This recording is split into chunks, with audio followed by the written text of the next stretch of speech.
Coach, the one thing we've often talked about, it's not easy to win at this level. Give that team credit. They came in here, you knew they were going to play hard. They did a good job, and they're a good team.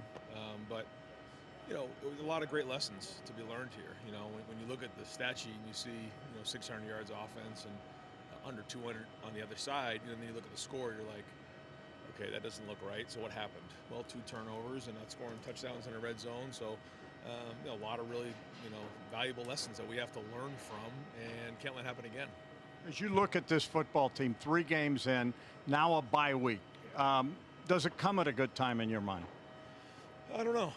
We're going to call it improvement week because we have this 4-game stretch that we got to prepare for. But there's a lot of good things that have happened in the first 3 weeks. And I think this team is growing up and maturing. There's a lot of growth that has to be had, but there's been growth that has happened. And we're 3-0 right now, and you can see the potential out here. I think there's a lot of guys that are working hard every day to get better.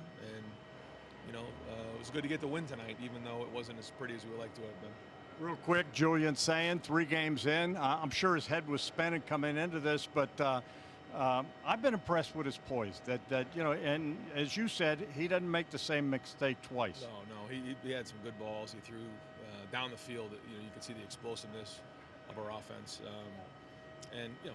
but all it takes is a couple plays to be off, and those are things that we got to push through. And there's going to be growing pains along the way. It's easy to forget this is just his 3rd start. I think he handles himself like somebody that's played a little bit more football than that, but. Learn to take a sack, 2-minute drill, situation things. But as coaches, we're learning too about the guys that we have, and we got to make sure we're putting them in the right positions. I asked you in your show, Game Time with Ryan Day, if there maybe would be a package for Lincoln. We saw a package. Yeah, and we'll keep building on it when it's successful like that. I thought he hit that run well and kept the drive going. Bo Jackson, this kid's just a freshman. Yeah, and explosive plays, and the more he makes, then the more we're going to find ways to get him the ball. We have multiple receivers that can play. We have multiple tight ends that can play. And now we have multiple running backs that can play. So it gives us a lot of options and different ways to attack. So it's our job to make sure we're putting the right packages out there. Last thing, improvement week. That's what you're calling it. Yeah, we're gonna call it improvement week. We just said that in the locker room. We talked to Mick, like, this is not about like taking a deep breath in the middle of the season. We've only played 3 games, so we got to get better.